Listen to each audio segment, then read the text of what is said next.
अक्सर हमने history classes में किंग्स के किंगडम्स, वॉर्स के बारे में तो बहुत पढ़ा है, लेकिन आज हम हिस्ट्री के एक ऐसे टॉपिक पर डिस्कशन करने वाले हैं जिस पर आज तक किसी ने बात नहीं की है। वो कहावत तो आपने सुनी होगी, man is the creature of curiosity. ये संसार है तो क्यों है? अगर कोई चीज ऐसी है तो क्यों है? क्यूरियोसिटी जिसने इंसानों को इतना एडवांस बनाया है। पहले के ज़माने में भी लोग क्यूरियस थे। कई सारे लोगों ने क्यूरियोसिटी के चलते काफ़ी सक्सेसफुल एक्सपेरिमेंट भी किए। तो वहीं कुछ लोगों ने क्यूरियोसिटी के चलते कुछ ऐसी चीज़ें कर डाली जो कि सोचकर भी अजीब लगती हैं। आज ऐसी कुछ 5 एक्सपेरिमेंट्स की बात करेंगे जो कि राजाओं के द्वारा किए गए थे। सबसे पहले हैं जलालुद्दीन मोहम्मद अकबर, जिन्हें कई लोग अकबर द ग्रेट कहना भी पसंद करते हैं। अकबर को बाकी चीज़ों के साथ ये जानने की भी बड़ी क्यूरियोसिटी थी कि ह्यूमंस कौन सी लैंग्वेज में बात करेंगे अगर उन्हें पैदा होते ही अनसोशलाइज छोड़ दिया जाए, पैदा होते ही आइसोलेशन में रखा जाए और कुछ सालों तक उनके पास कोई भी किसी भी लैंग्वेज का कोई वर्ड ना बोले।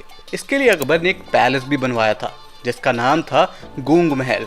उन बच्चों को जिन नर्सेस की देखभाल में रखा गया था उन्हें सख्त ऑर्डर थे कि बच्चों के आगे नहीं बोलना है, सिर्फ साइन लैंग्वेज में बात करनी है। एक्सपेरिमेंट हुआ, लेकिन इसका कंक्लूजन ये निकला कि जो बच्चे आइसोलेशन में रखे गए थे उन्होंने जिंदगी भर कोई भी रिकॉग्नाइजेबल लैंग्वेज में बात ही नहीं की, जो कि दर्शाता है भाषा के विकास में सोशलाइजेशन काफी इंपॉर्टेंट रोल निभाता है। दूसरे हैं रशिया के पीटर द ग्रेट। इनको लोगों के दांतों से कुछ ज्यादा ही प्यार था, इसलिए तो ये अपने दरबारियों के दांत निकालते रहते थे। दरअसल उन्हें लगता था कि दांत निकालने से बॉडी की कई सारी प्रॉब्लम्स हील हो जाती है।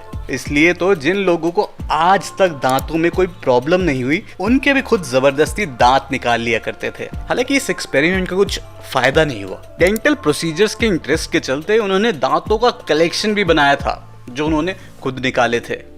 King Louis 14। King Louis France पर तब राज करते थे जब ये देश स्मॉल पॉक्स और सिफिलिस जैसी बीमारियों से भरा हुआ था। ऐसे में किंग लुइस अपना दिमाग लगाते हैं और सोचते हैं कि अगर मैं किसी स्वस्थ इंसान को किसी बीमार के साथ कुछ दिन छोड़ दूंगा तो जो बीमार इंसान है उसके अंदर उस बीमारी की इम्यूनिटीज डेवलप हो जाएंगी। उनका ये विश्वास इतना गहरा था कि उन्होंने अपने मिनिस्टर्स को ही कहा कि कुछ दिन बीमार लोगों के साथ गुजारो तो वो ठीक हो जाएंगे। हालांकि इसका उल्टा हुआ, मिनिस्टर्स भी बीमार हो गए इसके चलते, जिसके चलते कोर्ट में वाइड स्प्रेड इलनेस फैल गई। कई लोग बीमार हुए और कुछ तो मर भी गए। फोर्थ है emperor Nero of Rome.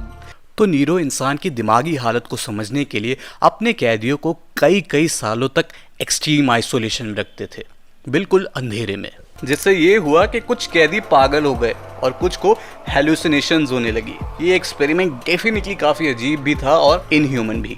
Fifth है king Shin Huang of China. दरअसल ये राजा अमरता को लेकर काफी क्यूरियस रहते थे, जिसके चलते इन्होंने खुद पर और अपने दरबारियों पर कई टेस्ट किए। दरअसल किंग शी को लगता था कि अगर वो अमरता का लिक्विड या पोशन बनाकर पी लेंगे तो वो खुद अमर हो जाएंगे। कहा जाता है कि इसी के चलते उन्होंने खुद मरकरी पी लिया था। और जैसा कि आपको पता है, मरकरी एक बहुत ही टॉक्सिक पदार्थ है जो इंसान के शरीर पर खतरनाक असर डालता है। तो अमरता ढूंढने के चक्कर में भैया खुद टपक लिए। तो ये थे 5 अनयूजुअल एक्सपेरिमेंट्स जो कि राजाओं के द्वारा किए गए थे।